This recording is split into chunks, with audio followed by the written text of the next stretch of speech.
A warm welcome to today's Drive Sweden Forum. My name is Jan Helloker and I'm the chairman of the program.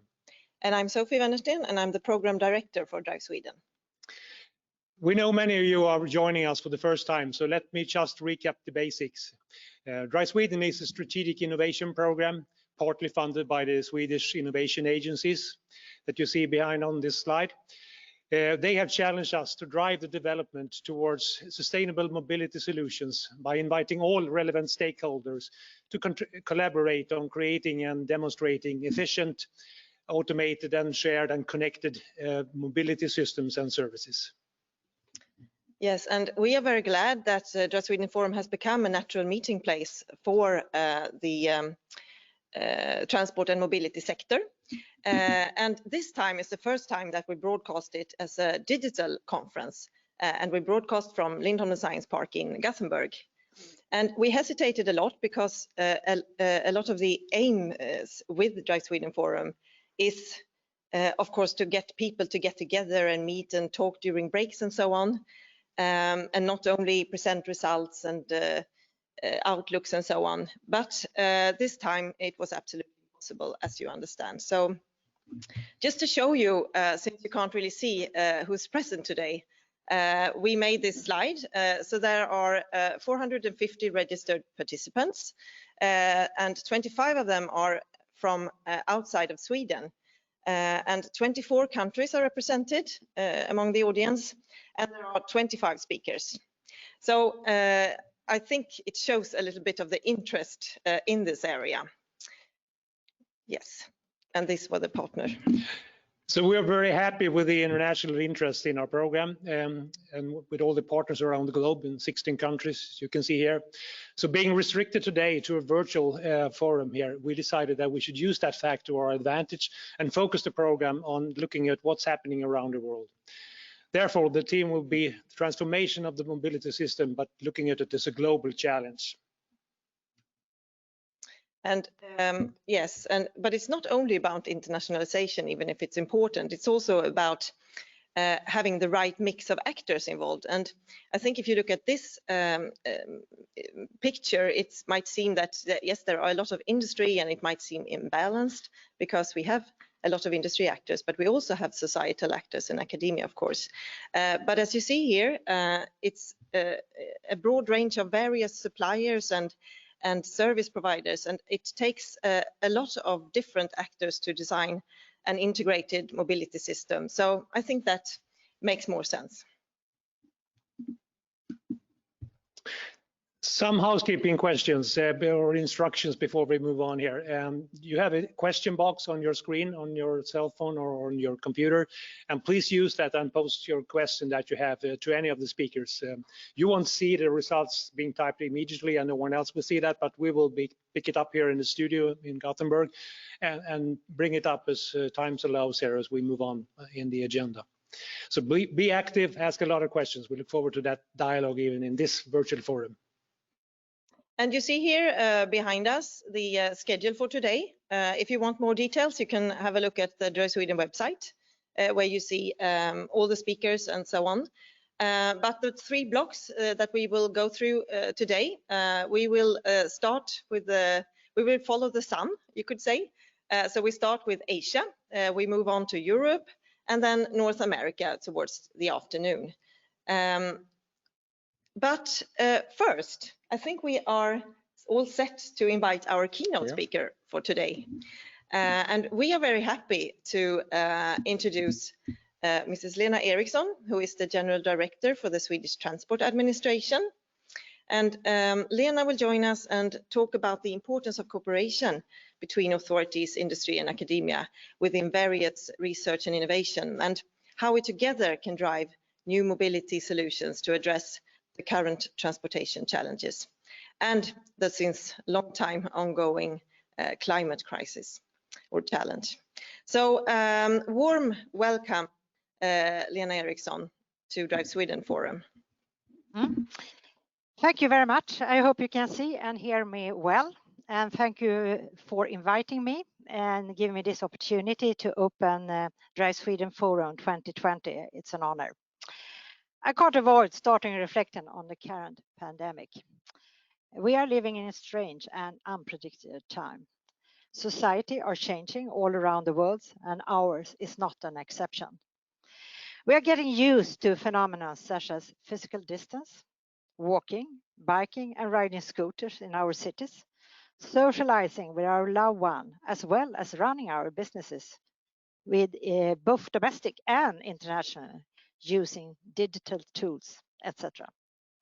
Simply speaking, as the society is changing fast, we need to embrace these changes and quickly adopt effective measures in order to meet the challenges not only of this pandemic or possible coming one, but also the global grand challenge of climate change.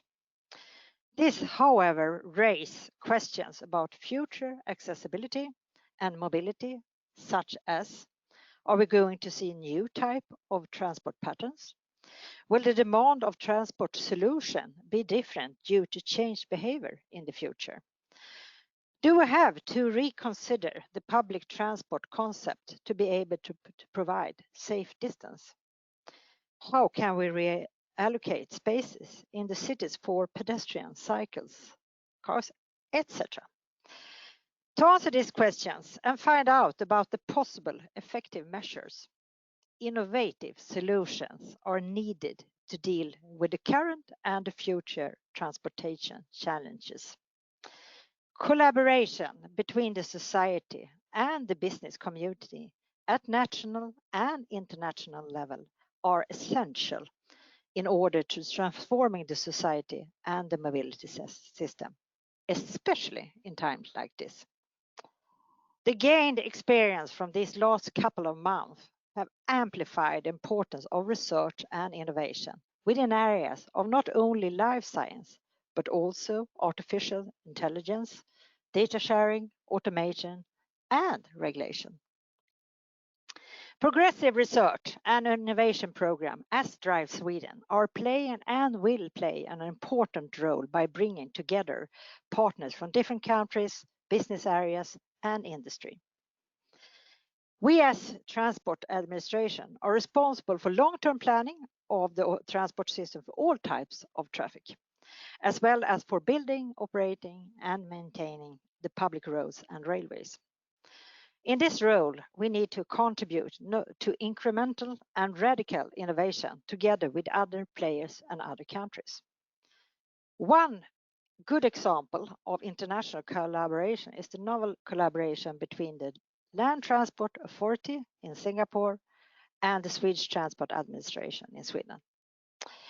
Another example is the European Partnership Cooperative Connected Automated Mobility, KKAM, that are now being shaped, where Sweden and Trafikverket are taking an active role. KKAM will help us to implement faster our plans for modernizing the road transport system in Sweden and Europe. Trafikverket can use procurement as a powerful tool to pave the way for the transformation of the mobility system. Pre-commercial procurement of system demonstration projects, such as electric road systems, certainly have an impact, and we can see that. Example of other pioneer system demonstrations that may be a reality in near future, among others, highly and fully automated high-speed buses between nodes, and dedicated lanes for electric and automated and highly automated vehicles. Right now, Trafikverket are preparing a basis for the next government bill on infrastructure. The planning horizon is to be 12 or 16 years. The plan has to consider the challenge of climate change, capacity shortage, rapid technological change, contingency planning, and last but not least, a competition with other sectors for skilled workers to implement the infrastructure plan. As we are entering a new era of mobility, this long-term plan is an opportunity to consider the necessary investment for developing our infrastructure with a broader system perspective. meaning that our efforts on establishing a green and affordable mobility system needs to be put in the right context, such as sustainable cities or a modern and well-functioning rural transport. Here we develop not only the technical platforms, but also we consider, for instance, the needed communication infrastructure for seamless connectivity and energy infrastructure for the future fossil-free transport. Investments on modernizing the road transport system need to be carefully planned and implemented together with our partners. Technical development is the easiest part.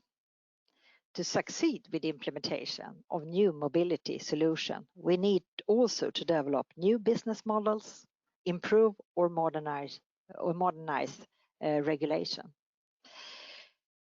I expect that this development is only possible when the commercial companies and public investments are being well coordinated and planning together.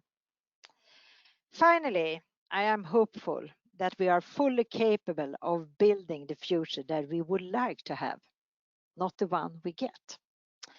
Even if we have difficult times ahead of us, I believe that today we are stronger than ever before and better equipped to deal with the transportation challenge when we work closely together. So thank you very much for listening and thank you for your attention.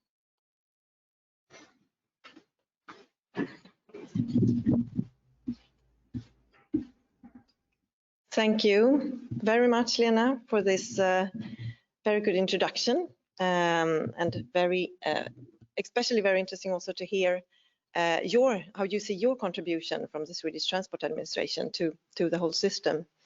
What we can see, we don't have any questions so far, so luckily we have prepared some. So if I can start, we just ask, if you picture the transport system in 2030, and in what way do you think it will be different from today? Do you want me to put off the web camera or? Yes, please. You are already visible, okay. So that's okay. fine. Yes. Okay. Otherwise, I would say that a huge. Okay. Do you want to? You can put it back on. You can put it back on because you were on, and now you can put it back.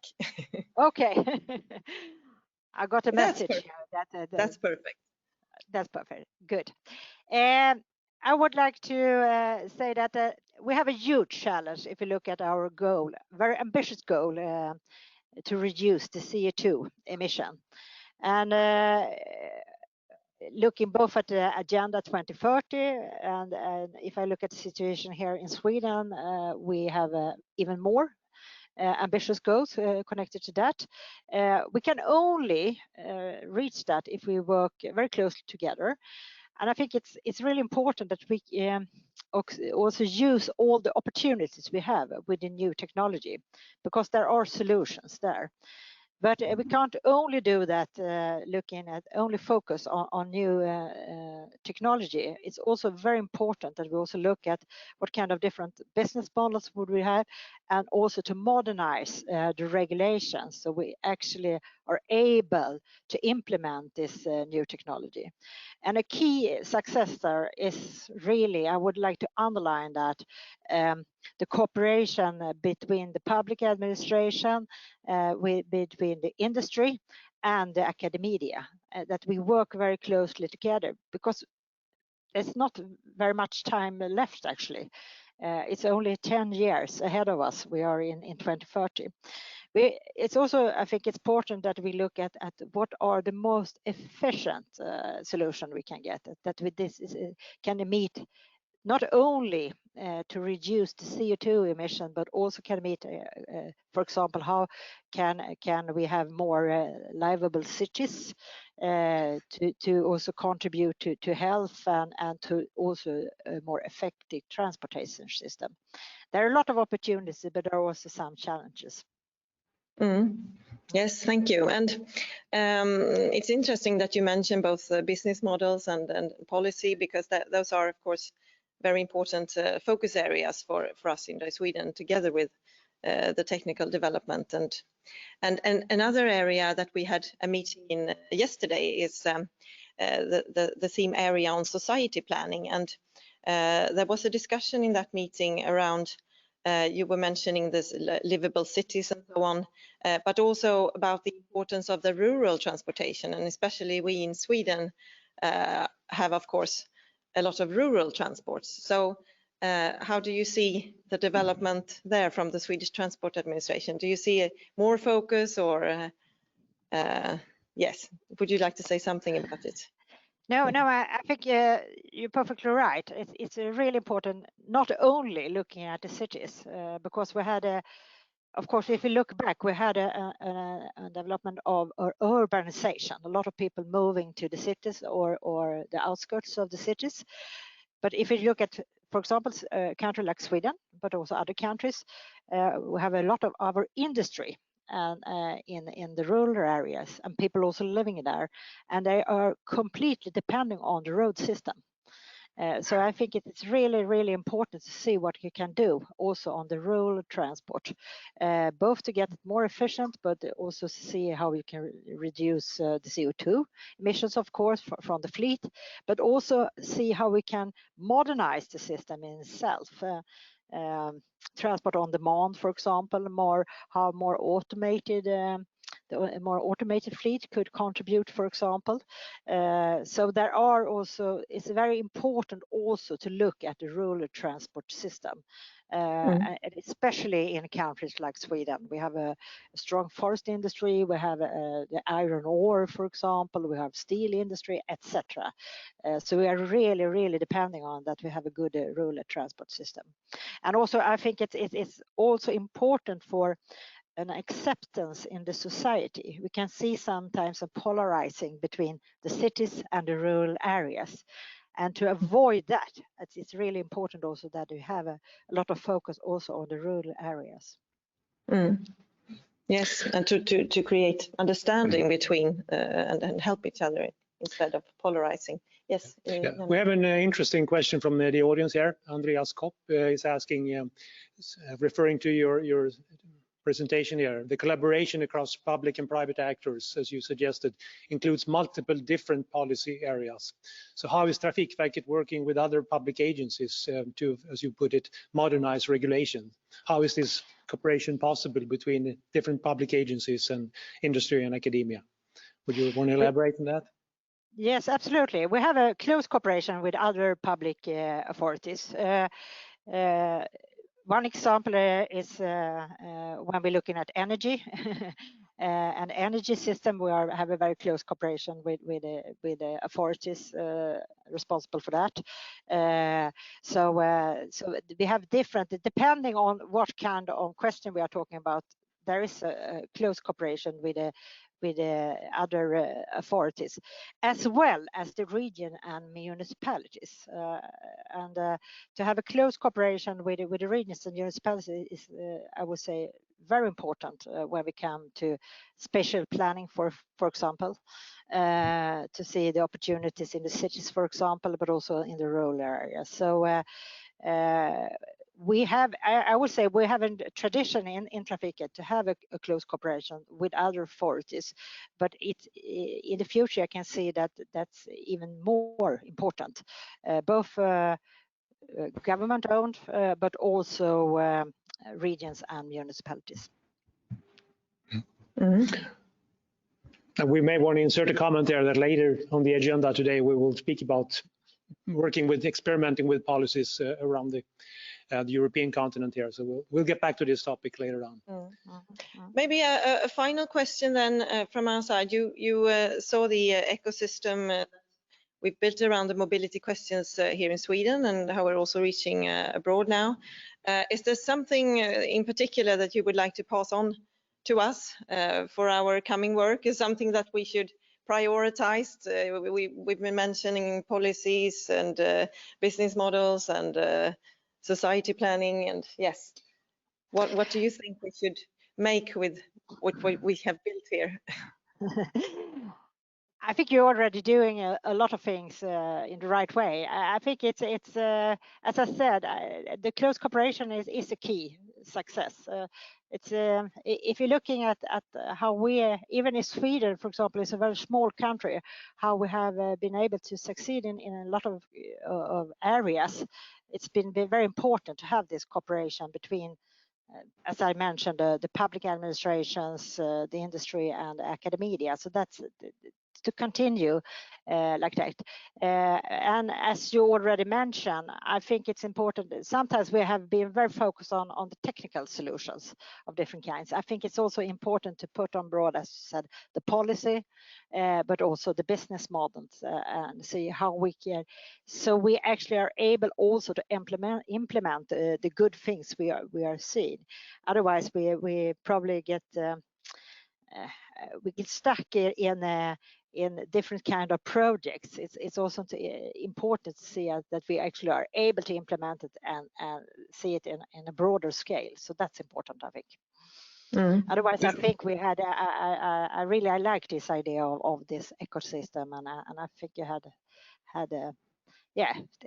to find a good way to continue with. Yeah. That really triggers another question of mine here. Historically, you have, for good reasons, a massive investment budget going primarily into physical infrastructure. What we are working towards will demand some sort of a digital infrastructure as well. In the 2030 perspective, do you see that relation between physical and digital infrastructure changing as far as Trafikverket's investments and deployments? You're right. We will see more of digital investments, and we are heavily investing in our digital infrastructure, both on the railway and roadside, I would say. We can't only do that by ourselves. We have to do that in cooperation with others. But you're right. There have been a lot of focus, if you look at our history of physical investments. And I've foreseen that there will be more investments also in the digital infrastructure, and they are very closely connected with each other, etc. And if you're looking at, if we are, for example, looking at more automated fleet, more electric roads, for example, in the future, that also means that we need to also see what kind of digital infrastructure that's needed to make sure that we can see this is in a broader scale. So you're right, we will see more of also digital investments. And if you look at the last plan we presented for the government, it was also an annex only on what we see for the future when it comes to different kind of digital investments, but also using the digital tools we have and foreseen that we need in the future to reach our goals. Yeah, so I think we are very happy that you, as the Swedish Transport Administration, are very involved in our work, because as you mentioned also in your speech before, it's crucial that the technological development goes hand in hand with the societal and political goals, of course. So a warm thank you for participating with us today and introducing this conference. And yes, we hope you enjoyed it as well. Thank you, and thank you for inviting me. And good luck with the rest of the conference. Yeah. Thanks. Thank you. So with that Swedish background, let's turn further to the east, and specifically at Singapore. As you know, Singapore is geographically a very small country, but they have a very important role in terms of being the leader of sustainable mobility. We are fortunate to have enjoyed a good relation with many Singaporean stakeholders over many years, and the last year we actually accelerated those efforts quite a bit and worked a lot with the Swedish Embassy. So with this short background, I want to hand over to Sweden's ambassador to Singapore, Niklas Kvarnström, to make some introductory remarks to this collaboration on this part of the agenda. Niklas, please. Thank you very much. Just to check, first of all, that you can hear me. Is the sound okay? Good. And well, first of all, thank you very much to Lena Eriksson. That was very inspiring, listening to, no pun intended, the road that lies ahead of us in the future of transport and mobility. I really can't wait to listen to Wei Shan Lam from the LTA here in Singapore, and I'm humbled that you could fit in a mere diplomat between these real experts on what we're discussing today. But nevertheless, the cooperation between Singapore and Sweden in terms of transport and mobility is something that I'm very excited about, very proud of, and I think there's a lot of avenues to explore. Well, I hope you can see the background behind me. It's a live, of course, view of Singapore, and you can see they're both moving land transport and maybe even a plane coming in, but most importantly, of course, Singapore as the world's, I think, second largest harbor. You see a lot of the ships there. And that brings me to say that, first of all, probably the most important aspect of the work that we do at the Swedish Embassy in Singapore is related in one way or another to the concept of innovation, because Sweden and Singapore share being forward-looking, technologically advanced, restless to find new technologies, innovators. And in fact, I think it was only a couple of days ago that the WIPO annual rankings of the world's most innovative countries was published for this year, and I was pleased to note that, as we typically do, we both ranked in the top 10, which was encouraging. Since I know that there are quite a number of participants from Sweden, I know that there also are Singaporean friends, but the chunk of the participants seem to be Swedish. I just wanted to say a couple of words about why I think that Singapore is so exciting to work with in the area of mobility. And first of all, if you haven't been to Singapore, it's not a coincidence that it's made itself into the trade, shipping, air hub that it is, one of the world's largest transport hubs. But this comes from a relentless pursuit of innovation, staying ahead, and creating the conditions for being the most advanced actor in the field. And the reason it's interesting in the transport field for Sweden is that Singapore has one of the most efficient transport systems in the world, is always looking to the next stage. I think Singapore and Sweden are both typically countries that are the first to look around the corner of new technologies. Singapore is also home to Singapore, as I said, is restless, and so there are a number of mega projects. One is moving the port up to a new mega port, which will be one of the world's most sophisticated and the largest and most important ones in the world. An expansion of the airport. Now, of course, COVID has meant that there's a delay in that, but that is very exciting. I can also testify myself. I take the land transport, I take a bus and MRT myself in the morning, and I'm pleased to note that most of the time it's either a Volvo or Scania bus that I'm on, and it seems to be working beautifully. So clearly the collaboration is already off to a good start. The other thing about Singapore is that Singapore is a young country, became independent, has a long history, but became independent in as late as 1965. And in this short time, it has gone, as they usually say here, from third world to first world. And it is the only developed country in Southeast Asia, and in fact has a higher GDP per capita than Sweden does, but more or less in the same range.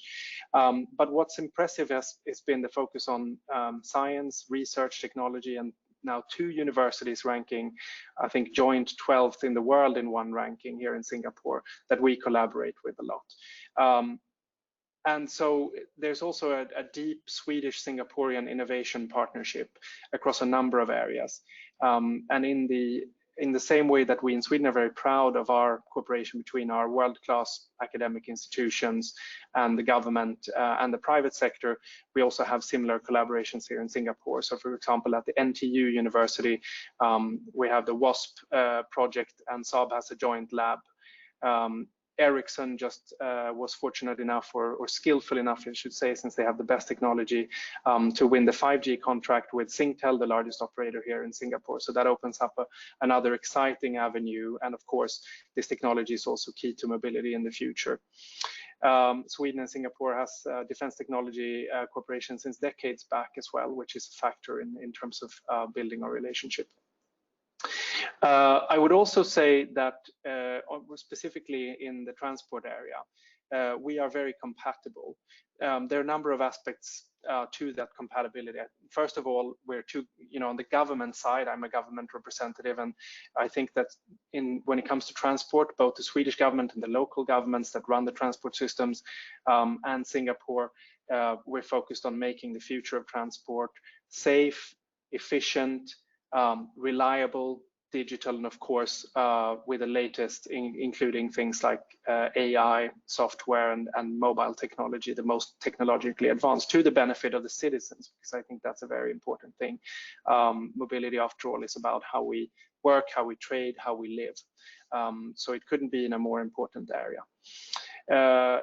We hope that this MOU, which we have signed now between the Swedish Transport Administration and Singapore's LTA, will be a portal to enable us to share information, to collaborate, of course, being the crucial part, connect actors, individuals, companies, and institutions in a way that benefit our thinking and what we do on the transport side in both countries.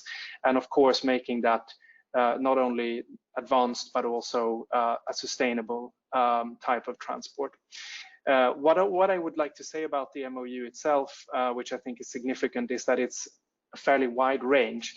It's not just simply an MOU limited to land transport policy and planning, which is certainly a part of it, but it also covers automated vehicles. And for example, I would say here in Singapore, 2 examples that we already have of a nascent cooperation is up at the NTU University, where Volvo, also involving ABB, another Swedish company, piloted together with NTU were the world's first full size of 15-meter autonomous electric bus, whilst our other company, Scania, in the port of Singapore with the Port Authority of Singapore, participating in the platooning projects for automated vehicles there. So we already there's of course Ericsson's collaboration as mentioned, and others like Saab, for example. But in the MOU, we have specified automated vehicles, of course, environmentally sustainable transport, as I mentioned, but also what I think is quite crucial, cybersecurity, and on the software and systems and traffic and congestion management, and also a very Swedish priority of inclusive transport.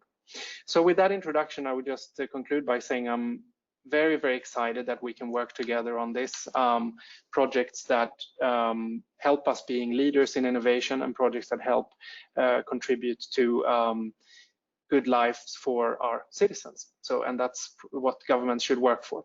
So without further ado, really excited to listen to Wishan. And I don't know if I'm handing back over to the studio or questions, or to Wishan, but I'm in your hands either way. Thanks. Thank you very much, Niklas. That was very helpful, and you really set the scene there for the continued part of our agenda here. Really appreciate your help, and I want to once again stress how happy we are with the support that you and the entire embassy have given us during this period, and we hope it will continue. Sure will. Now I'm very happy to introduce Wishan Lam. He's the Chief Innovation and Technology Officer at the Singapore's Land Transport Authority, or LTA for short. LTA is by far the most important government agency as far as transportation, and I think it's also definitely the reason why Singapore has such a unique standing when it comes to transportation related to innovation. Wishan had been in Sweden several times, but this is the first time we have the great pleasure of having him present there at the Drive Sweden Forum, giving us an update on what's happening, what's on right now in Singapore. So please, Wishan, the floor is yours. Hi, hello. Thank you, Ambassador, and thanks for the invite. I'm Wishan. I look after technology and industry development as well in the Land Transport Authority, and happy to share with you some of our work on urban mobility. Wishan, could you please turn on your camera? You're not on here. Oh, okay. Yeah. Can you see? Perfect. Can you see me now? Yep. Good. Yep. Okay. Well, can you hear me all right just now? Yep, sure. Oh, okay. Yeah. Well, I think His Excellency Ambassador has already shared quite a bit about what Singapore is doing, and maybe I'll just go to the next slide where I continue to share a little bit about Singapore. And setting the context is pretty important for us, because as we work on urban mobility, we are always very mindful on the purpose and the reason why we work on land transport in Singapore, as well as some of the national constraints and the trends that's happening. And so if you look at our country, populations of about 5.7 million, all packed within slightly over 700 square kilometer, and we have a pretty high population density. And from a land transport standpoint, we are asking ourselves then, how do we continue to help move the people and freight seamlessly so that we can enable the economy to thrive, and we enable the people to have a very healthy, very good kind of a way of socializing and work and play. So with that context, next slide please. And maybe I'll share with you a little bit about what are some of the land transport statistics or workings that we have. So we see ourselves as a key pillar and enable the economic activities in the country.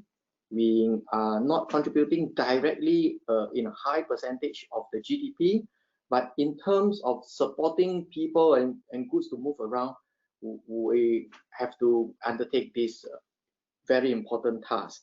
So on a day-to-day basis, large number of our people take public transport to work, live, and play. So the first two you see, we call it mass rapid transit or the light rail. A broad link is a metro system. We have a great number of people also taking our buses, which can serve more like a first and last mile feeder service or a trunk route moving from one part to the other part of Singapore.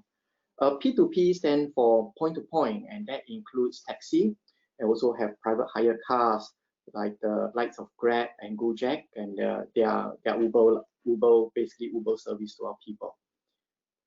Next, please.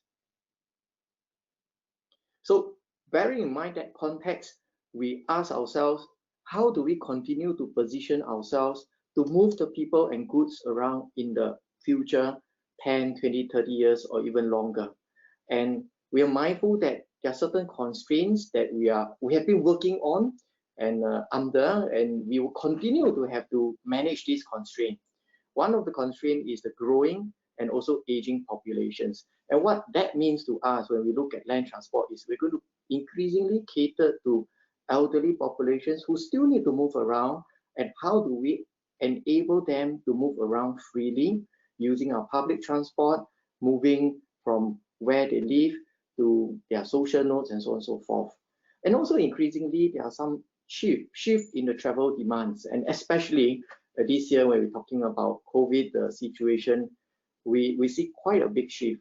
Whether that shift in travel demand is a temporary one or is going to be more permanent is something that we are watching very closely, because that has a long-term impact on how we plan the land use, the transport planning, and also how we provide transport services. For us, the constraint in manpower has always nudged us to look at technology as an enabler to kind of manage, alleviate the manpower issues. Just to give you a flavor, out of our bus captain, we have more than 10,000 bus captains. 50% are non-locals. We have to get support from foreign other countries to help drive our public bus. And the same picture is also seen in the trucks and other driving vocations. One of the reasons is because we have a quite tight labor market, not just in transport, but across in Singapore. Of course, limited land area, but not only that, we are already spending 12% of our land on road infrastructure, highways, and the car parks and so on. And so if you take against the 14% we spend on housing, you know that moving forward, we are not able to get a lot more land to build more roads and so on and so forth. And so again, we have to ask ourselves fundamentally, how do we cope then with the growing populations and continue to move them in a very efficient way? Next slide, please. This is a technological drivers. I think in the room you'll be very familiar with this. And so I try and go through that. Maybe you go to the next slide. And this is the smart urban mobility visions that we put up for ourselves, whether these are for policy planning or also for service provision. And that is what we call car light. We control the number of vehicles in Singapore because in order to be congestion free and still manage to move people around, we believe that we probably have to have very aggressive policies like having to have a certificate before you can buy a car, to also the usage charges or congestion charges. But we also want to provide a wide range of options for our people to move around.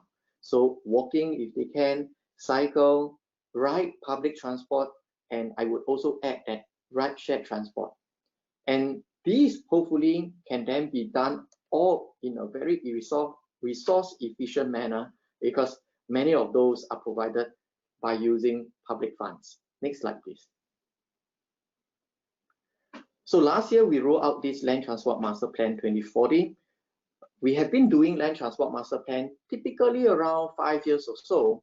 And for this round of master planning, we ask ourselves, if we give 20 years, how would we look at land transport from now? And what are some of the key thrusts that we can challenge ourselves to achieve? And through very extensive public consultations, we came up with these 3 key thrusts. The first is 20-minute town and 45-minute city. We are looking at right up front in terms of land use planning, how we could group job centers, residential areas, light industrial areas, maybe social nodes, including schools, together in what we call a polycentric kind of planning, so that we work, live, play almost within a certain zone in Singapore. Singapore is not that big, but by having and grouping them together, we think that the people will be able to move more seamlessly, and hopefully it can meet this more or less a benchmark of a 20-minute intra-town travel, or if you want to go to a more central areas, broadly about 45 minutes. Transport for all is also stemmed from the effort to address all walks of life, especially for public transport and the aging population. Healthy lives and safer journeys. I think safer journeys is pretty clear. We want to make our roads safe, we want to make our public transport safe, but healthy lives also then leads to one of the key focus areas I want to talk about, which is sustainable transport. And so with these key thrusts, we ask ourselves, in 20 years time, how do we move towards that? Next slide, please. For today's sharing, I will focus on 2 key areas. One is on sustainable transport, the other is on our digitalization effort. I'll go on to the sustainable transport first. Next, please. International commitments, and we are certainly committed to combat climate change. I know that Sweden is also doing a great job in this area. And so for us, this is our stated commitment.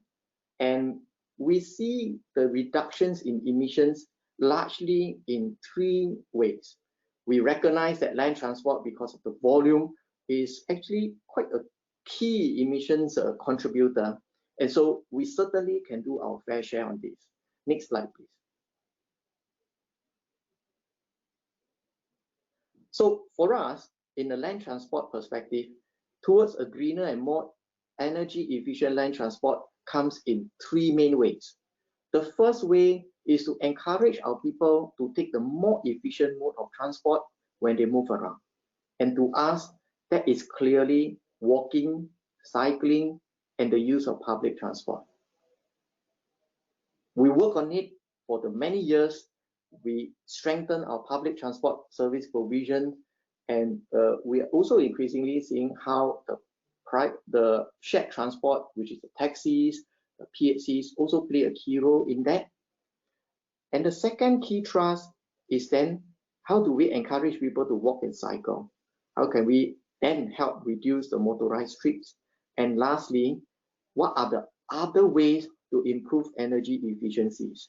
Maybe the use of solar energy, the use of turning our fleets into a cleaner energy alternative like diesel hybrids, or full electric. Next, please.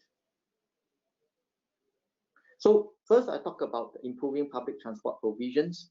We continue to build our rail network, and we have already got 230 kilometers of rail network, and by 2030, in fact, almost every year, we will be including a few kilometers of the track to complete this 400 kilometers of rail network.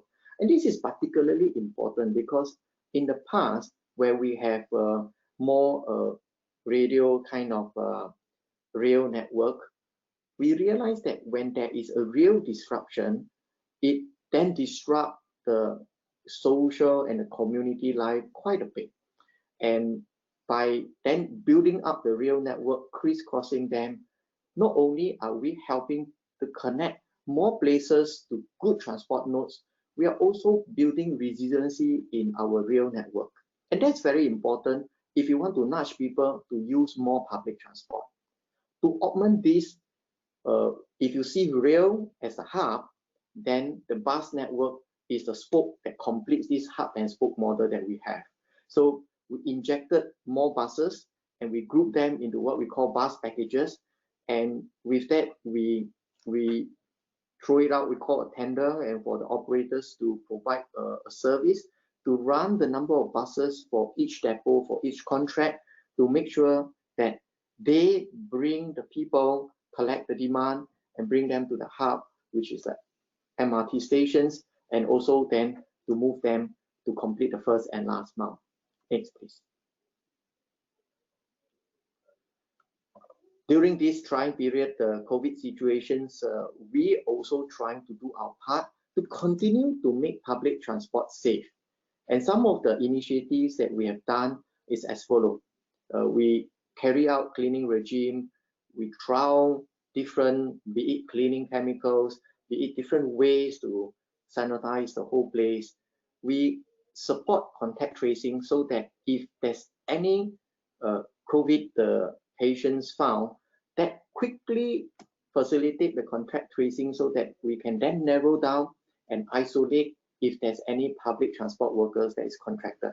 I'm pleased to share that for many of the community cases that we have, very few is contributed to taking public transport. In fact, for public transport, we continue to run this even during our circuit breaker, which is some sort of like a lockdown in the country. And this is an important part where we feel that even during this kind of trying situation, public transport continues to play a very key role in moving our people as they continue to provide essential services. We also provide temperature scanning, self-check kiosks so that they can self-help.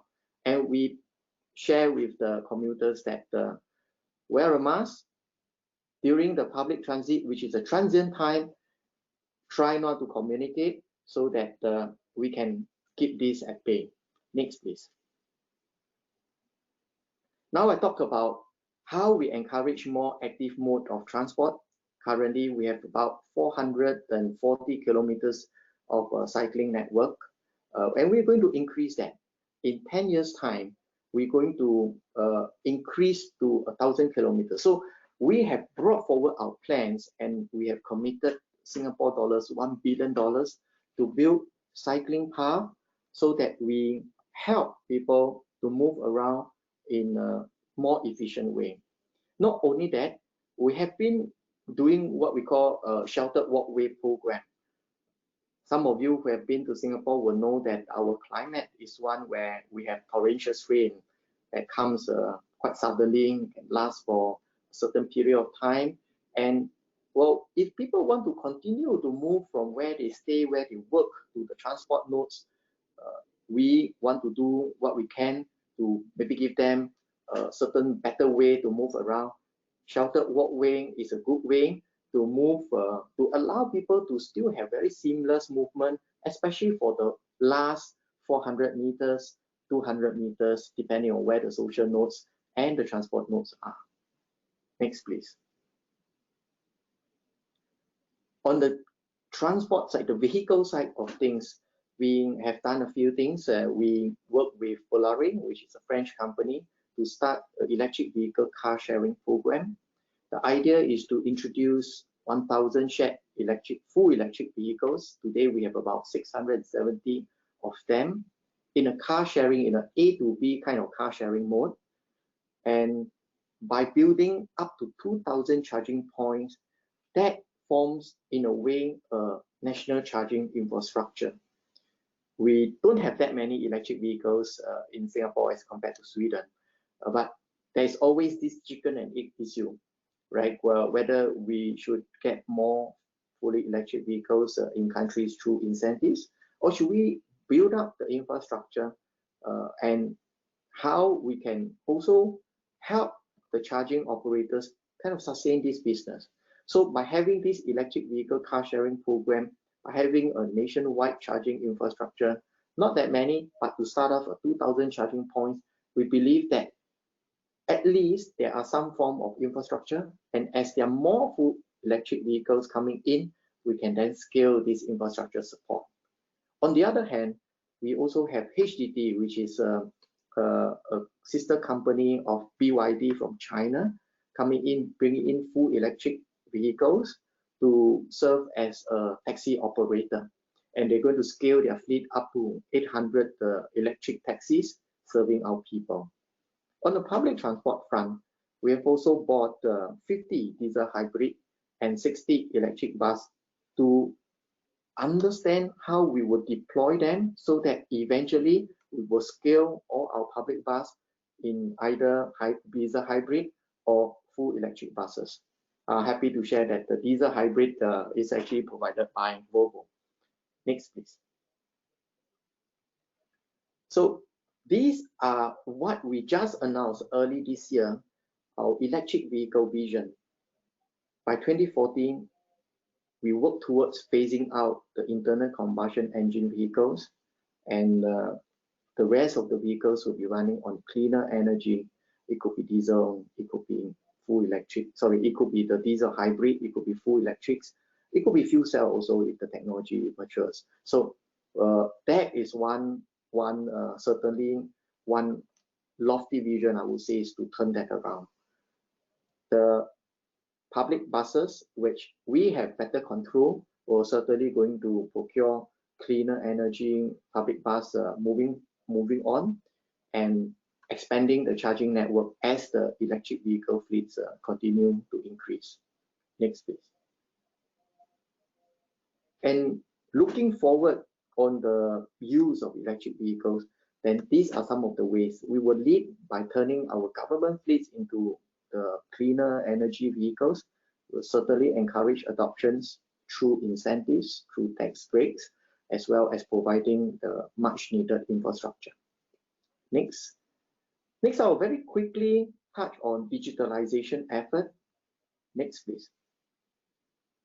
On the digitalization effort, increasingly, we put in quite a lot of sensors, both on the tracks as well as in the trains, so that we can then do condition monitoring, looking at how we could do better ops planning to maintaining our fleet in terms of predictive maintenance rather than corrective maintenance. Next, please. We are also working on our bus system. We put sensors in our bus, collect the bus arrival, including certain analytics, and we share that information not only with the industries and the research houses, we also share widely with anyone through a data mall, which is free of charge. This data mall or the data sharing not only include the bus informations, we have lots of data sets that we have collected over different parts of land transport, and we share them in data mall sets where some are static informations, some are dynamic informations. We also have our own My Transport app, which essentially help to provide good and timely information to our commuters, whether there are certain roadworks or if there are any certain service disruption that can be prompted through the app. I noticed that Howie from NCS is a panelist as well, and in fact we work very closely with NCS to work and continue to improve on this My Transport app. Next, please. This is my last slide. We are also looking at technology to see how we could enable smoother traffic flow.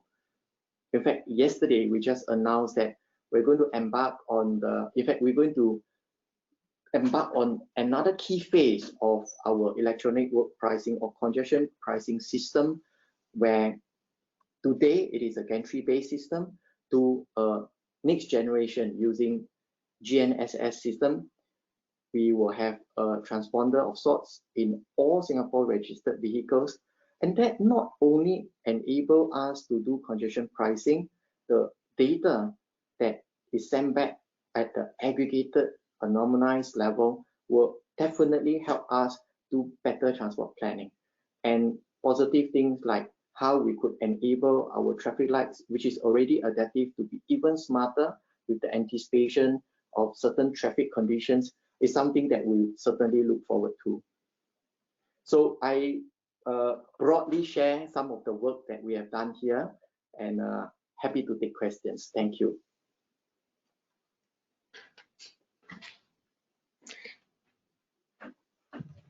Thank you very much, Wishan. Very informative, and you keep impressing us with all that happening in Singapore.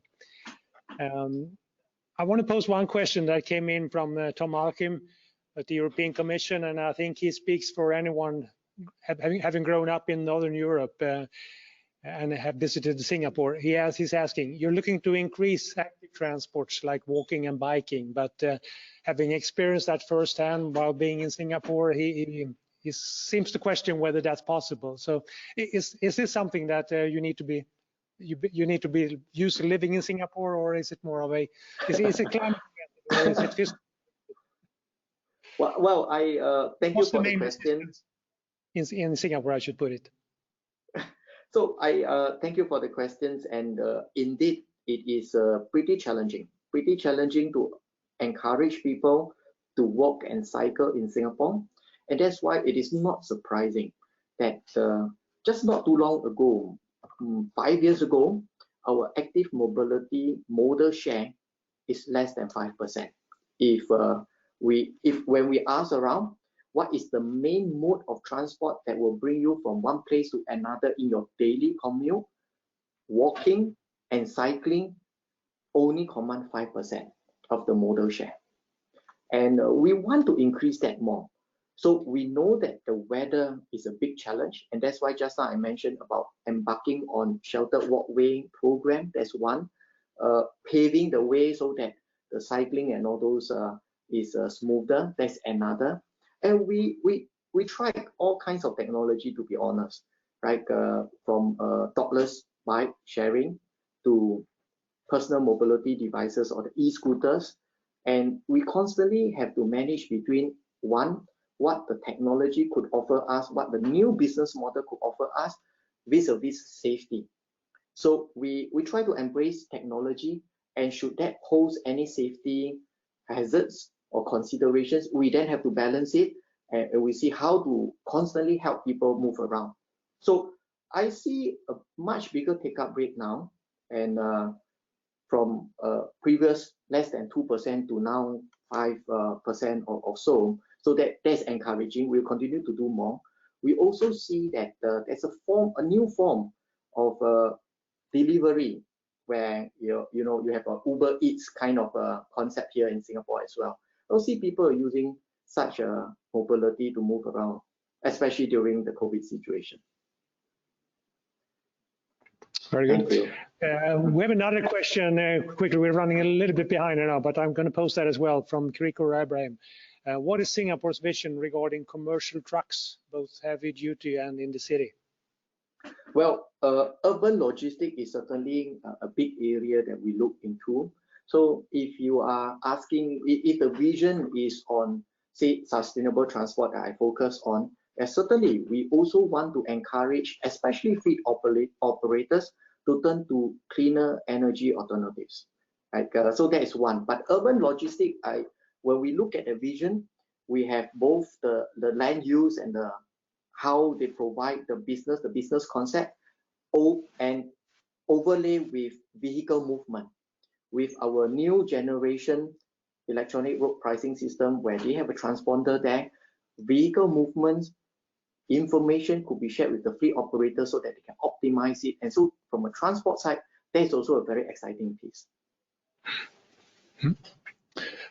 Very good. I'm going to invite in Christer Löving, because we have had an MOU that was just signed between the LTA and Trafikverket, and it has already been mentioned by the previous speakers there. So Christer, are you online? Yes, you are. And Wishan will stay on this panel here for a short discussion. But Christer, why don't you first describe, we've heard so far about it, there is an MOU, but what does it really entail? What does it say? Well, thank you very much for inviting me to this conference. I'm very happy to join, and I'm also very happy to say that we did sign this MOU on a digital ceremony, which is a bit unusual. Well, the original plan was to sign it actually in March, but then we had COVID-19, as everyone knows. But we did sign it about 1.5 months ago, and now we're very eager to get started. We think it's a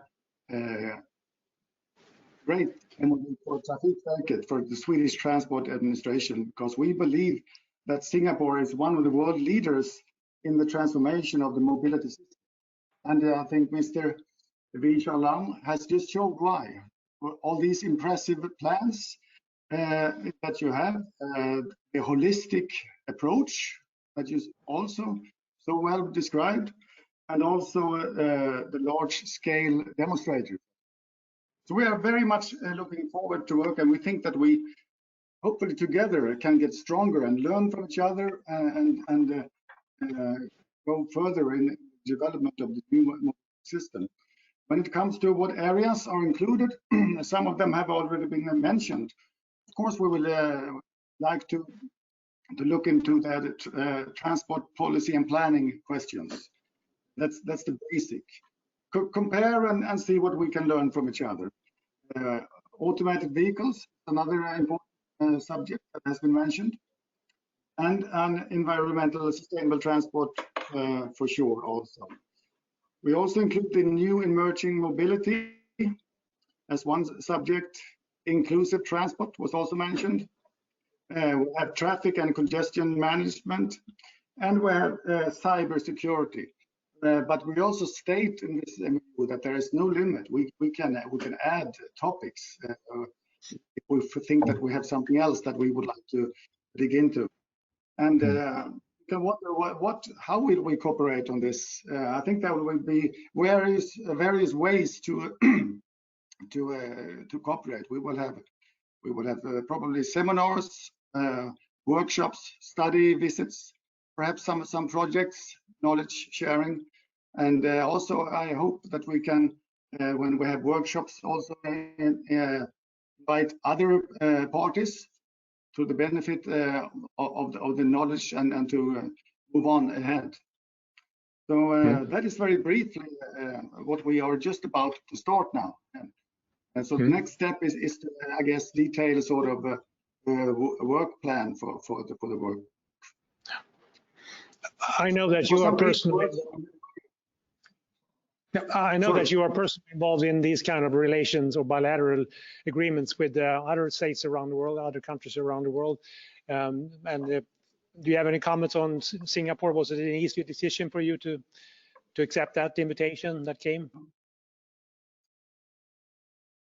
Yes, very, very easy indeed, I would say. I mean, in Europe, we have the organizations and we cooperate, of course, within the EU. But outside of Europe, we cannot maintain so many MOUs because we don't have the resources. So we really have to pick the ones that we think are the most useful for us. And then certainly Singapore was a very easy choice. And Wishan, from your end, I think we were at the Swedish delegation and Singaporean people at the ambassador's residence when your chief executive at the time came with this proposal. Do you know why he did that? Because I think we all liked it and we were a little bit surprised. But what was your thinking behind this initiative?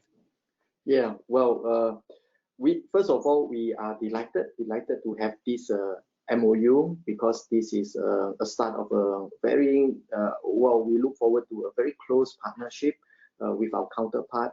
And so when my chief executive put up this request, for us, we are mindful that Sweden has a great history of using technology, in fact, being very innovative, as well as looking at the policies and how you could gel the two together. So if we are just looking at technology, I thought there's only one part of the equation. But on our end, we are constantly asking ourselves, what is the outcome? And how do you employ the technologies to support your policy making, policy objectives, as well as service delivery?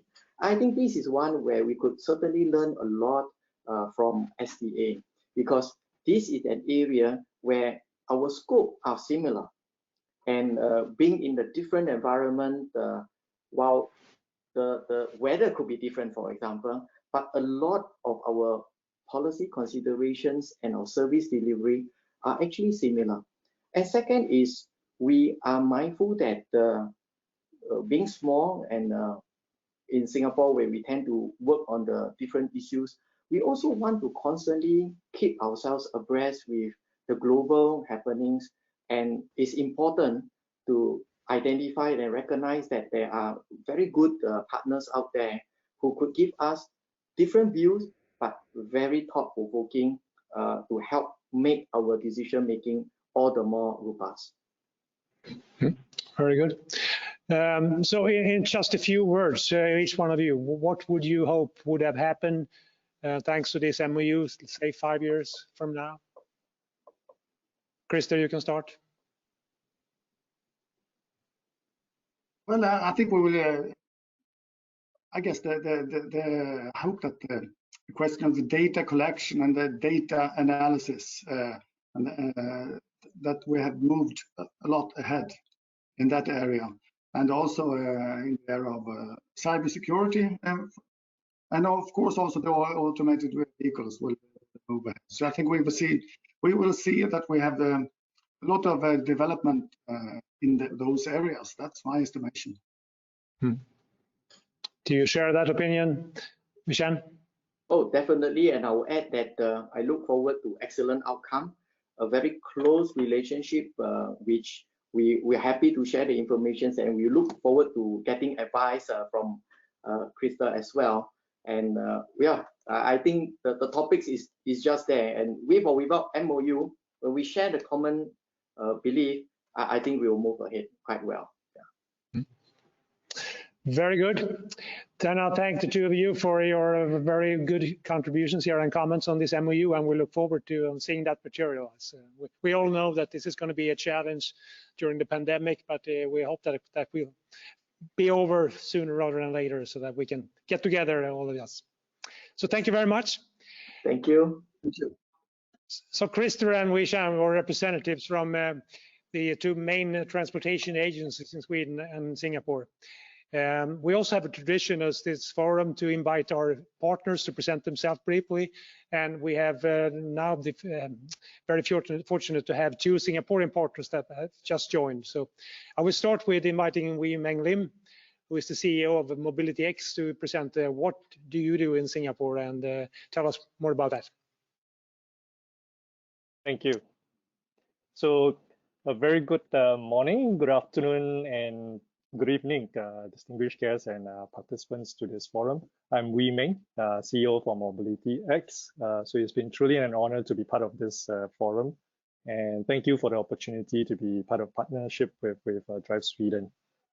So a bit about Mobility X. We are a very young startup. We're headquartered in Singapore. We're backed by SMRT, which is one of Singapore's largest PTO, and also Toyota Social Asia Pacific, general trading arm for Toyota Group, and also supported by EDB New Ventures.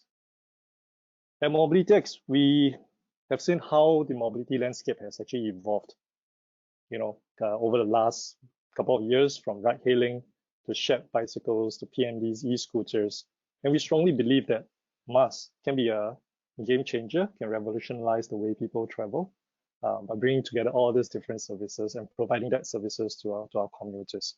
And also along the way to help solve some of the city's challenges, and particularly in Singapore to support the car light ambitions and also the smart city ambitions. So we operate an integrated MaaS solution, and that's targeted at estates, at different businesses and also consumers. We call it Zipster. Next, please.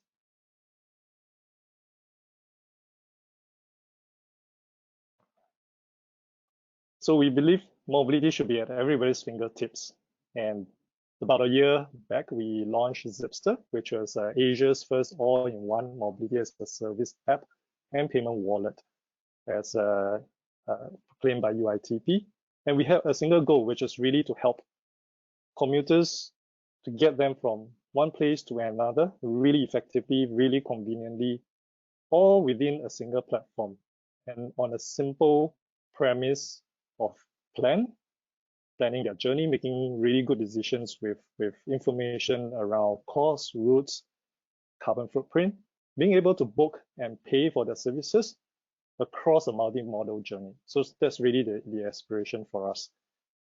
And we are proud to actually share also that we have the widest array of mobility services in one single Zipster app in Singapore itself, and we're looking to add even more partners in the coming months. And that's really to increase the richness of the ecosystem itself, provide more options for our commuters, our users, and also a better experience. So I think with that, I thank you for the opportunity to share what Mobility X does, what our Zipster MaaS platform does. And I look forward to share some of the good work we do. Happy to connect, so to reach out. Thank you.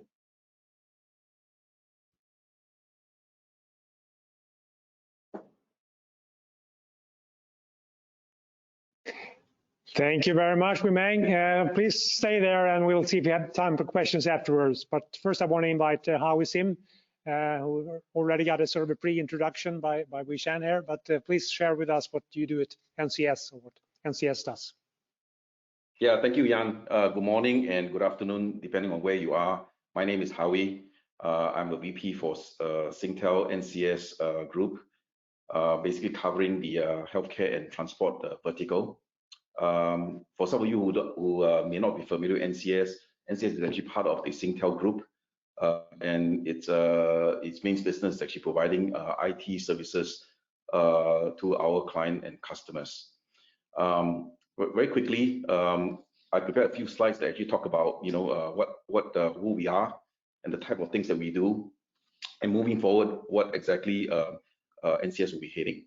Yeah, very quickly to the next slide, please. So again, for those of you who do not know about NCS, again, I say that NCS is part of Singtel, and we are one of the large local IT services provider in Singapore.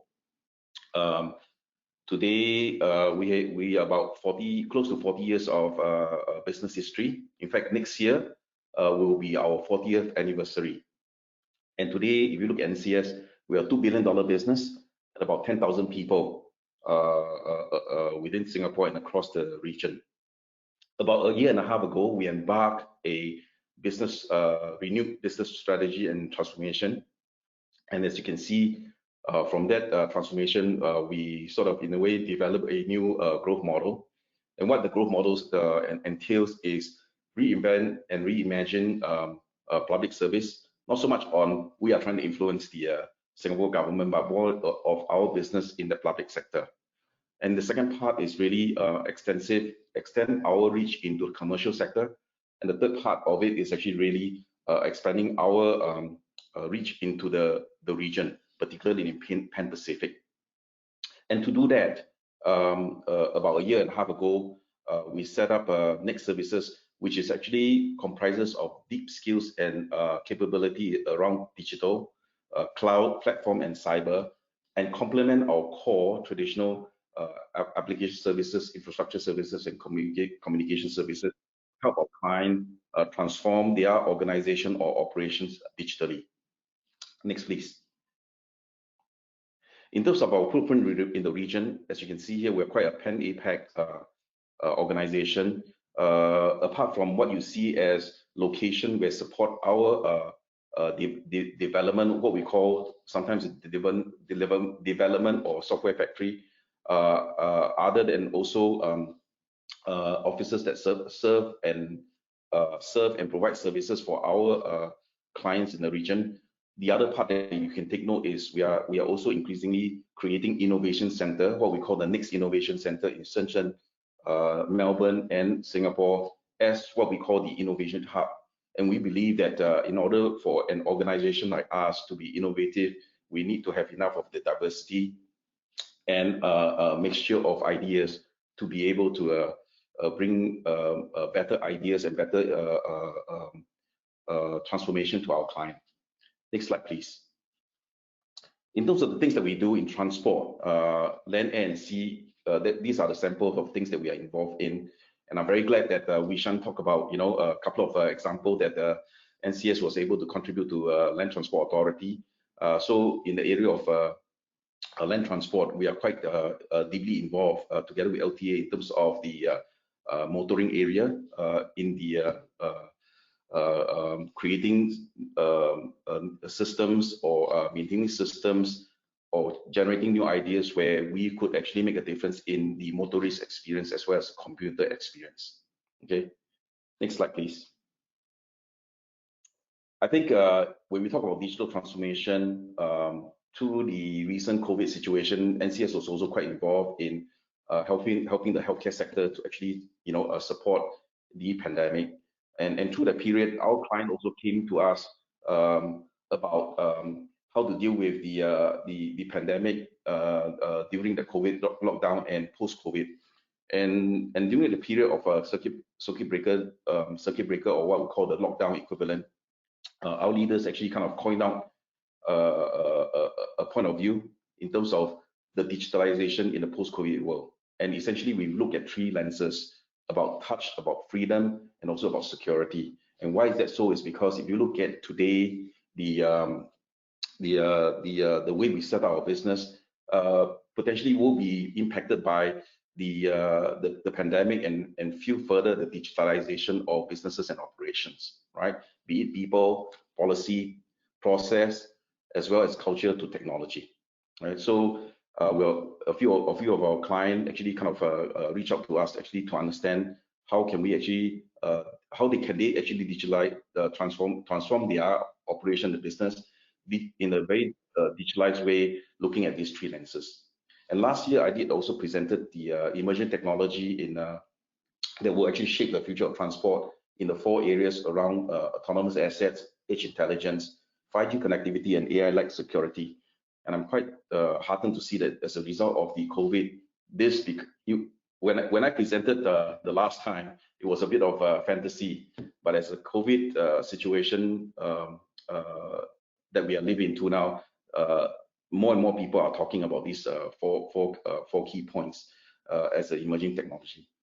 So I think with that, I just kind of, in a way, shared the overview, what we do in NCS, and going forward, the direction that we're heading and how we're actually going to help our client transform digitally in a post-COVID world. Thank you. Over to you, Jan. Thank you very much, Howie and Wei Meng.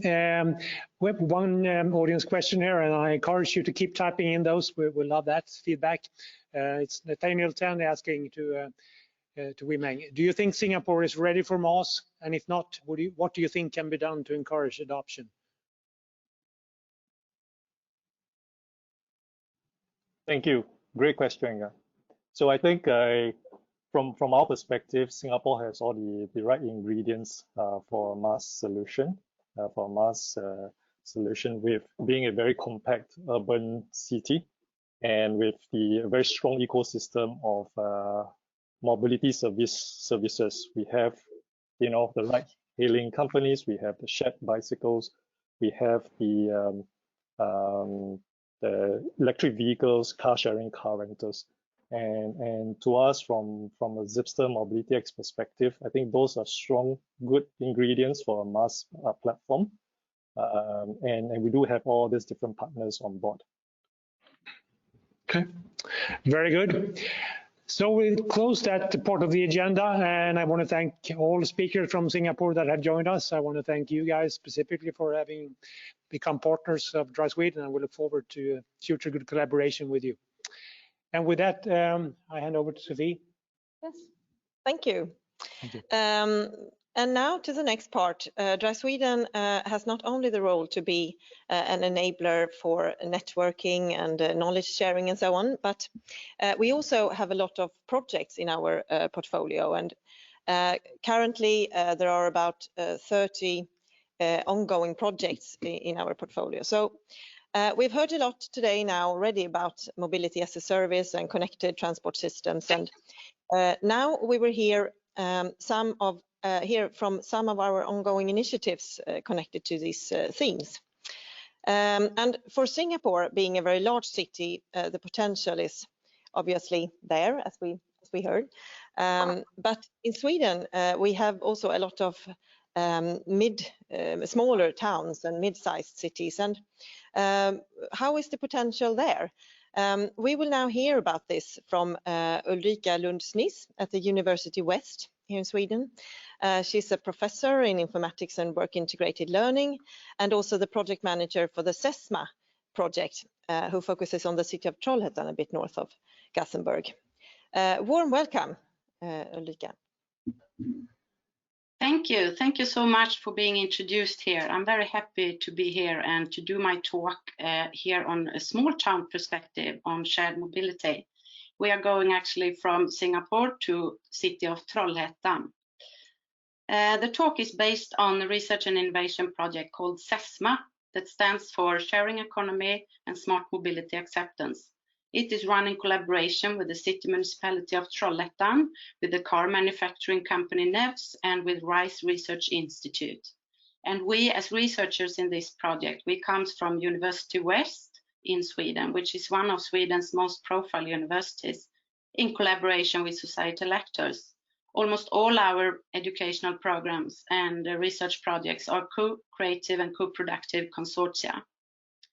SESMA projects is funded by this fantastic sponsor of Vinnova and Drive Sweden community, and we have about 6 million Swedish crowns over 2 years. We are 6 researchers and about 8 key representatives from both the municipality and the organizations from industry. Next slide, please. So what this talk will argue for is that city size matters. There is much research on smart mobility for big cities, but there are no or very few studies on smaller ones. So extrapolation from big cities to little big cities is not possible because the transportation infrastructure looks different, and even the people's needs and behaviors looks different. Next slide, please.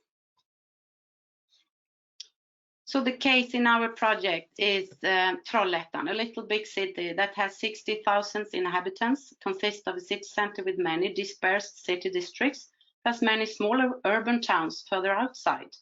The city do have more cars per capita than the average in Sweden, and we believe this is depending on that car ownership and car mentality is based on the heritage of being a car manufacturing city. The public transportation is not so well developed outside the city center, and the city does not have Uber, few electronic scooters, etc. It does not have carpooling and alternative mobility services commonly available in the city. Next slide, please.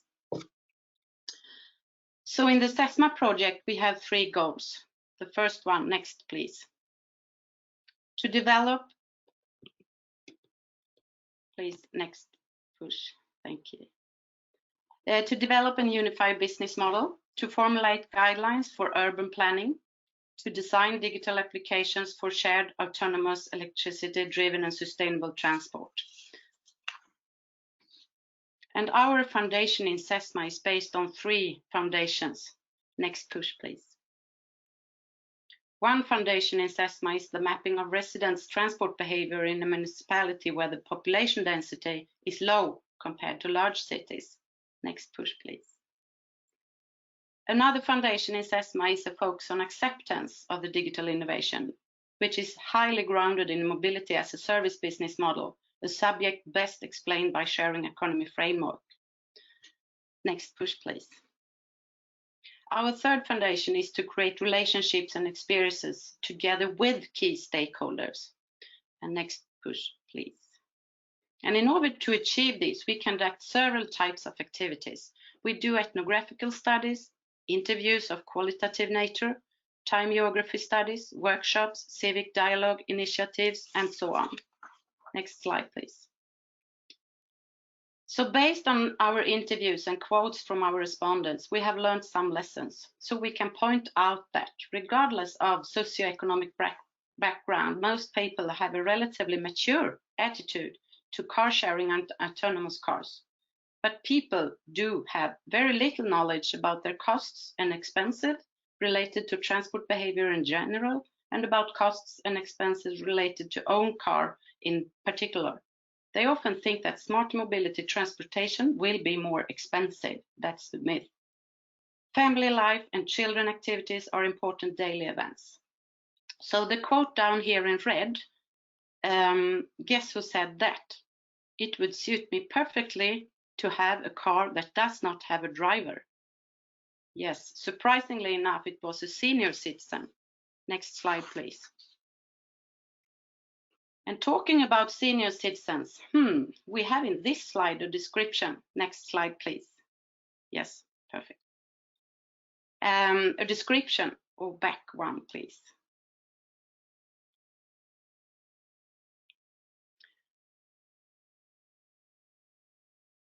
So about senior citizens, we try back to, please. Here, perfect, thank you. So we have in this slide a description of such a target group from our study. We called it a household persona named active but immobile seniors. We use personas perspectives, descriptions in needs analysis, and to make the target groups more alive. So if we go to the household persona slide, please, one further forward, please. And next one. Yes, thank you. This house, oops, and back. This household is typically one or two active and independent senior citizens. A car may be part of the transportation pattern, their own or borrowed, but it is for convenient transportation and not only for emotional value or status. They do not usually spend too much money on transportation, but they need flexibility due to mental health problems. They value the independency of other people, for instance, their children and their children's families who have a more busy life. And they, as grandmother or grandfather, do not want to bother, but they really want to support. So they are likely to adopt car sharing and self-driving cars in order to have a smooth and active life mobility and to maintain dignity. So they appreciate social sustainability, empowerment, and participation. Next slide, please. So here, from the time geography analysis, we can visualize transport behavior in this way. The test persons were asked to take photos during their daily car trips, photos that we then used metadata from to be analyzed in Google Earth software. In this mapping, we can see how extensive car driving across the city is usual. Some areas are considered unsafe areas for children to transport themselves, for example. When we put all persons' routes in a layered analysis, we can see these yellow and red areas where the density is high, where they often drive. We can understand bottlenecks, and we can identify areas for proposed meeting points of car sharing or ride sharing activities or so on. Next slide, please.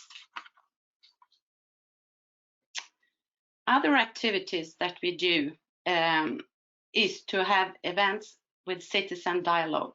These are two upcoming events happening in Trollhättan during this autumn. Our project, together with the market actors and citizens, will invite to joint events as a response to that there is a lack of test opportunities for citizens to actually feel and experience smart mobility solutions. So the first one is a call for participation to become a test pilot and join in a sharing of 2 electric cars with your neighbors, a test period of 4 weeks. The second one is an invitation to a mobility days during this October. The idea is that we will show different mobility solutions and hold the hand of the citizens to show Trollhättan as a strong and safe technology city at the forefront. Next, please. Okay, so based on our various studies, we can provide some results and tentative implications related to the 3 goals of SESMA. The first goal was to develop business models, and the implication is directed towards the car manufacturers for a smarter mobility. What can they do? Yes, they can or must understand that sharing economy means to reduce passenger cars on the road and complement to existing public transportation system. So sharing economy is central to the concept of mobility as a service and stands for a shift from personally owned means of transport to renting or subscribing to a range of different mobility services. They can understand or try to support the last mile, on-demand services at peaks, or goods transportation in particular. Also, they can further develop fleet management and explore services in between carpool and peer-to-peer solutions. Next, please. The second implication concerns guidelines for urban planning, the second goal of SESMA. And it is directed towards the municipality. How can they act for a smarter mobility? For instance, they can establish an operative group within the municipality, a mobility management group that writes guidelines and action points in order to be more proactive and supportive. They can experiment with place-specific scenarios, tests, and simulations along with evaluations. From a health perspective, do not replace walking and cycling facilities. They can also conduct dialogue with citizens via various information and interaction activities, such as car sharing tests and mobility days I presented before. Next, please. And the third goal, what implication can we do for the developers in their design of digital service innovations? Yes, here are some recommendations for them. Mobility as a service must provide the opportunity to use several different modes of transport and combine these into a journey that corresponds to the individual's particular needs in particular situations. Mobility as a service presupposes that several actors collaborate, that data is shared, and that the service is reached via a common platform available in an app or so. For such system to work, it must be crystal clear which costs and rules apply to compensation and insurance issues. And the next, please. So, to summarize, based on our studies, we can provide the following preliminary conclusions. Mobility is extremely rooted in daily life situations. Mobility as a phenomena will not change, but mobility services must be adapted to people's life situations, not only to the needs as such. Big life events might cause big changes. People usually express, when I change job, when I become retired, when my children move from home, then I will change my mobility behavior. Yeah. The role of the municipality is vital for the transition to a more sustainable travel, much more important than in metropolitan cities. Sustainability is not only about green transportation, but more about economic and social sustainability. This is symbiotic. So to all of you from the SESMA group, we can state that the speed of change in mobility acceptance is slow, yes, but disruptive. So the next slide, please. I just want to thank you all, and please just contact one of us if you need further information.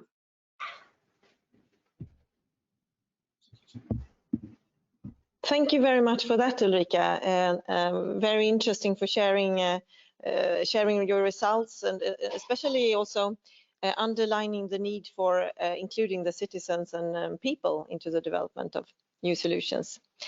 We will actually not take any questions right now, but you can turn off your camera and stay with us, and we hope to have time for a couple of questions towards the end here.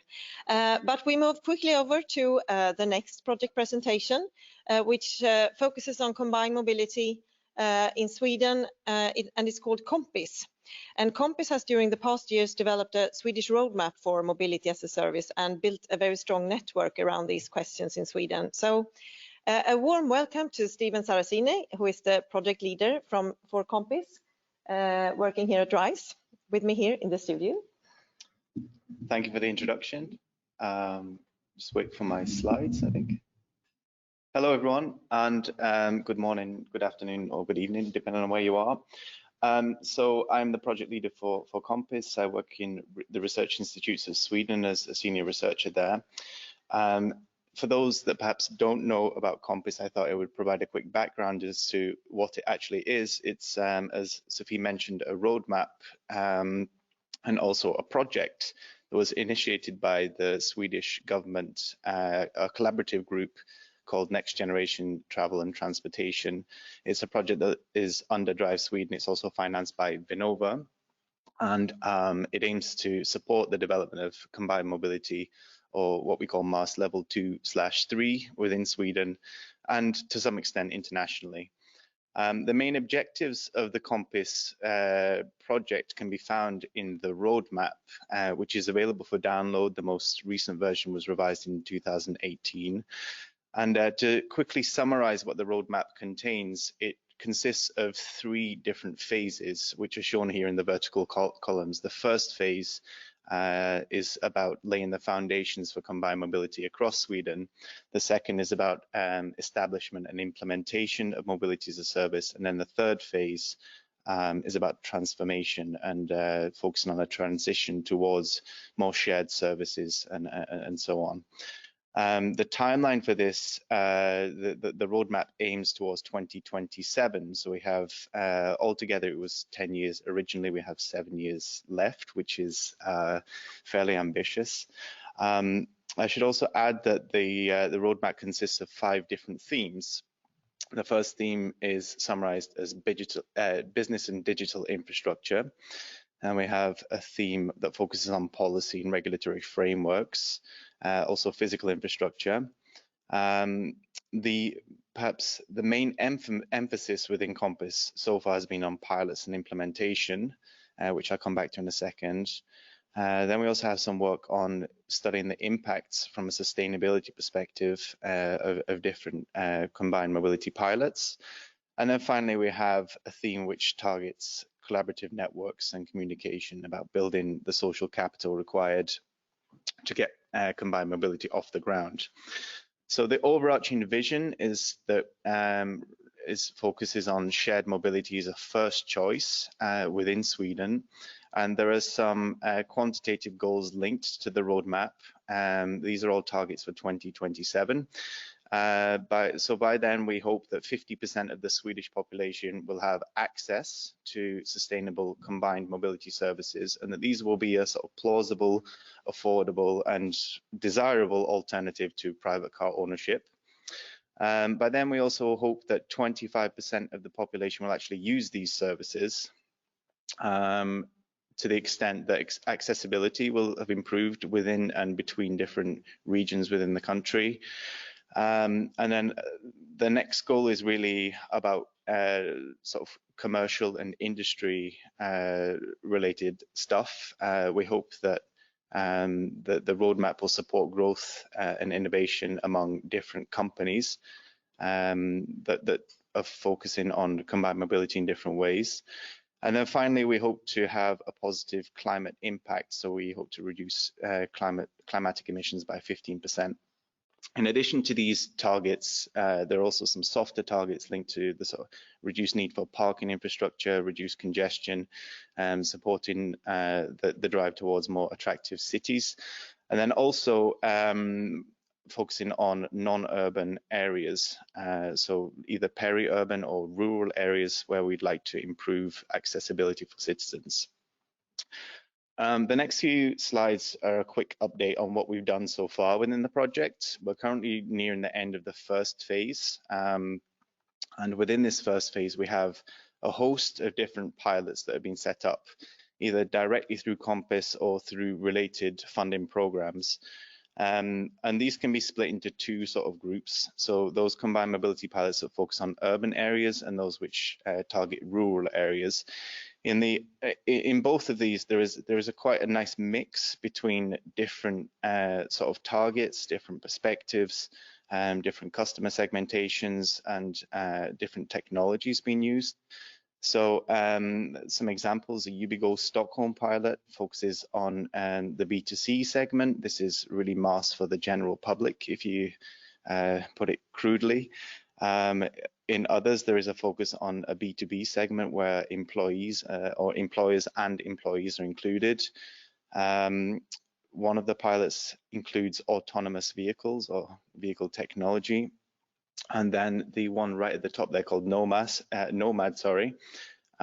actually aims to set up the first cross-border, in other words, international pilot based on combined mobility within the Nordic region.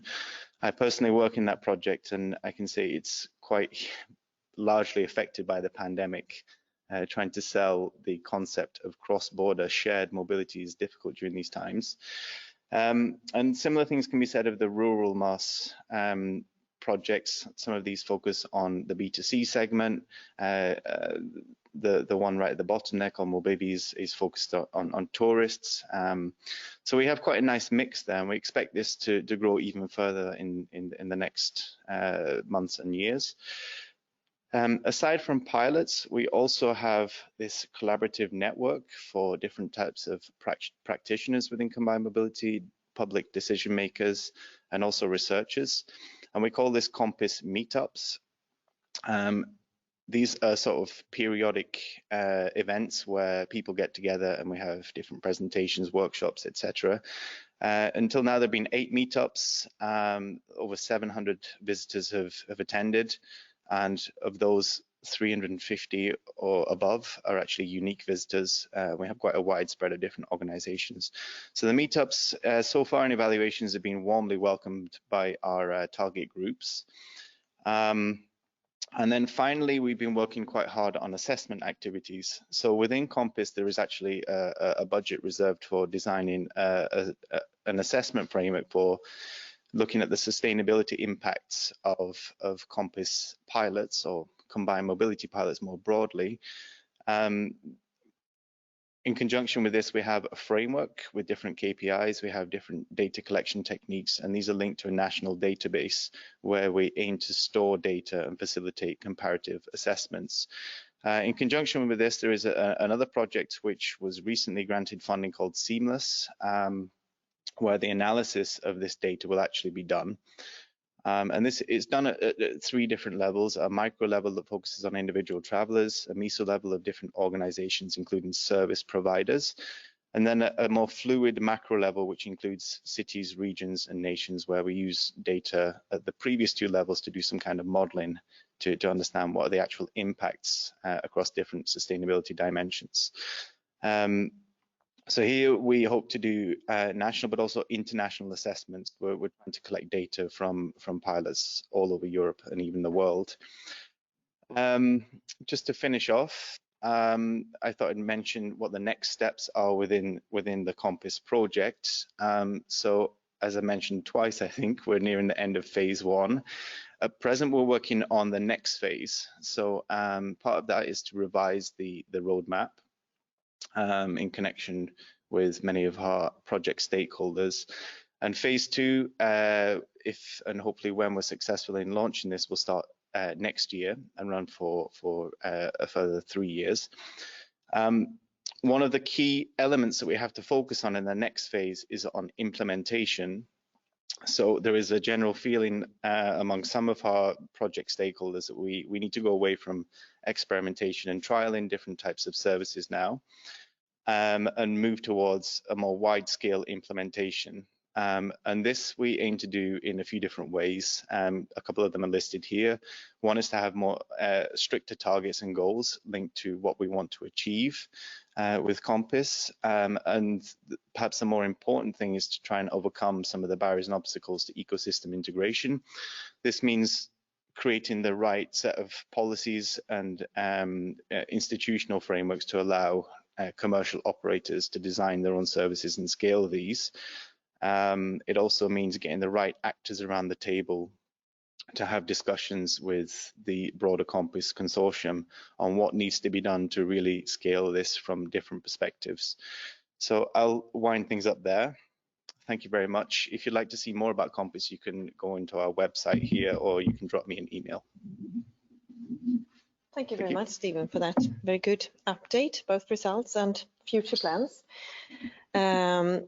Next up, and the last project update for now, comes from Sara Noskova, who is the mobility lead for Urban ICT Arena at Kista Science City. And already from the start of Dry Sweden, we've had a lot of projects in the forefront going on in Kista. And here today, Sara will talk about one of the projects and how they work with control towers together with industry and society. So warm welcome. Thank you, Sophie. Thank you for the introduction. I am very delighted to be here with all of you today, all the way from Kista, Stockholm. So as mentioned, I work as a mobility lead at Urban ICT Arena, which is a part of Kista Science City, where we focus on building sustainable cities of tomorrow. And this we do through testing and showcasing in a real urban environment, but also through facilitating collaboration. As you can see on the slide here, my portfolio covers basically everything from automated vehicles, urban air mobility, aka drones, as well as shared and new mobility services.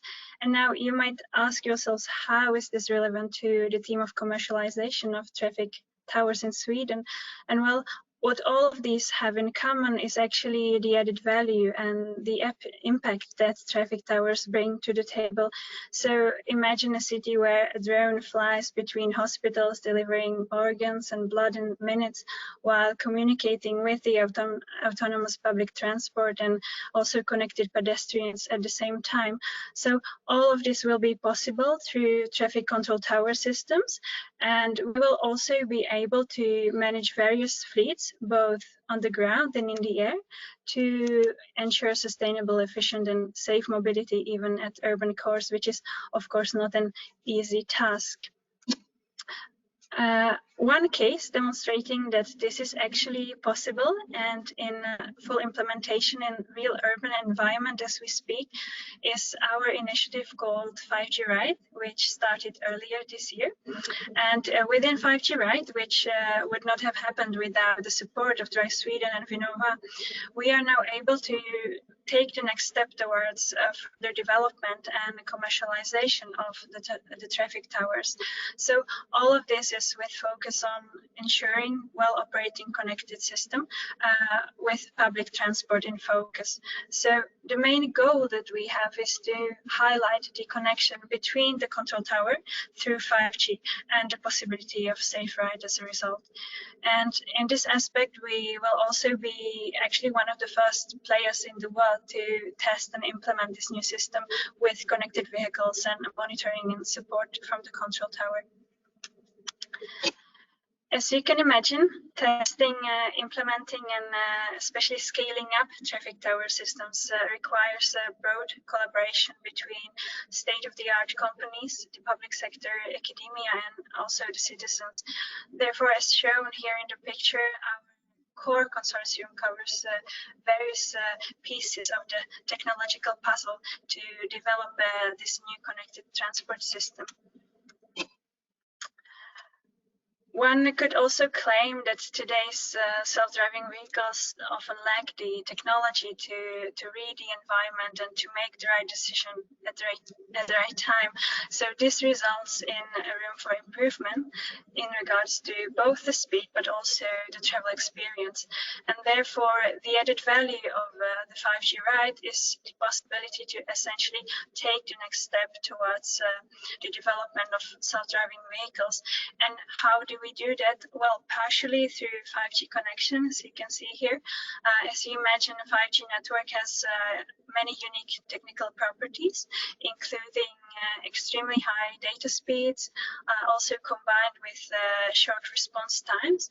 And what does it mean? Well, this means that the connected vehicles can respond immediately to different commands from the central control tower. Also, we have the traffic tower itself for remote monitoring and control. And this is a system that all of our vehicles will be connected to.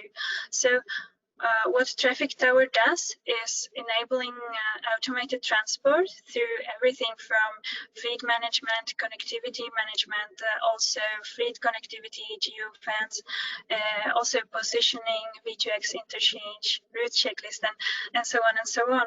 So thanks to this combination, the vehicles are actually able to react in real time without any delays, which is extremely important from a safety perspective, especially in complex and urban environments in the cities.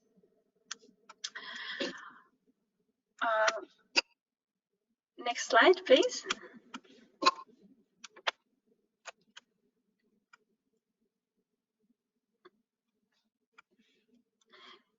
Yeah, thank you. So although I'm talking a lot about the technology behind it, what we consider a key element here as well is, of course, the society and the users themselves. So consequently, we are deploying also an on-demand solution and also technology for ride sharing as a complement to the traffic tower system. What is the status right now? We are actually testing on a public road right now, and we will launch the service for the public in Stockholm, where there is already a 5G network in place. So the public can actually take a free ride and give feedback to us, and this is in about 2 weeks from now. Here in the picture, you can also see a possible scenario. Combined with additional AI technology, the vehicle we have will be able to detect various hinders in the way and immediately slow down. And that's not all. In real time, the vehicle also reports what happens to the control tower via 5G. And so through Traffic Tower, we are able to actually secure the whole journey by checklist and video stream remote driving if needed. So for this, we need, of course, the secure connection, which is where 5G comes in. Inside the vehicle, there's also other additional technology apart from LiDARs, radars. We have also the indoor camera with AI function, which enables us to identify if there are any signs of violence or perhaps also illness of the travelers on board. Also, we have a dashboard camera with additional AI functions to identify objects in the way, but also pedestrian behavior and holes in the road and so on.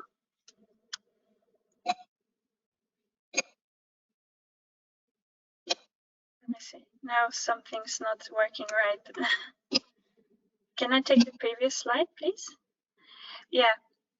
So another possible scenario would be also when inside the control tower, the operator actually takes over the vehicle, analyzes the situation and steers manually via 5G past the side. So the vehicle then informs the passengers about the change and makes them know so that they have full control throughout the entire journey.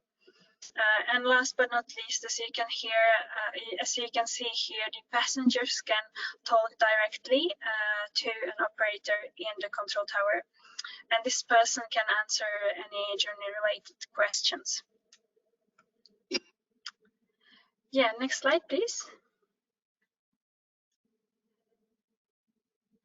Yeah, so this is it. And if you would like to learn more about 5G Ride or Urbanized Arena, or perhaps if you are interested in a collaboration, please don't hesitate to contact me.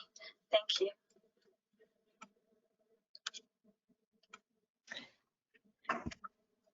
Thank you very much, Sarah, for that. And please stay with us just for a couple of minutes. And can I also ask Ulrika to put on your camera? Stephen's already here with me in the studio. Thank you. And we don't have time for a long Q&A now, but I would just ask you one final question, and you have all touched upon it already. But with one sentence, or what would be the most important thing?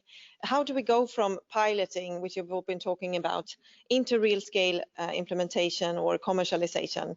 If you have to pick one of the things that you have mentioned. Stephen, would you like to start? Sure. In one sentence, I would say regulations that enable or facilitate all of the conditions to be in place for combined mobility services to flourish and scale. Policies, what do you say, Ulrika? Yeah, I'm very much on that also, but I actually believe in engaging, as you heard, citizens early on in the pilot projects, engage broadly from various socioeconomic groups, and to try to build up a kind of pull from them to actually be ready there. What do you say, Sarah? Yeah, we actually work a lot. We work a lot with pilots at Urban Estonia, and besides regulations and citizen engagement, what we consider to be the key component here is also ensuring already in the preparation phase that we know who the actual need owner is, and that they are prepared to invest in the terms of resources, time, or finances to ensure that once the pilot is completed and evaluated properly, there's actually a sustainable business model or clear demand, at least for the solution, which helps to keep it going and eventually scale up. Thank you.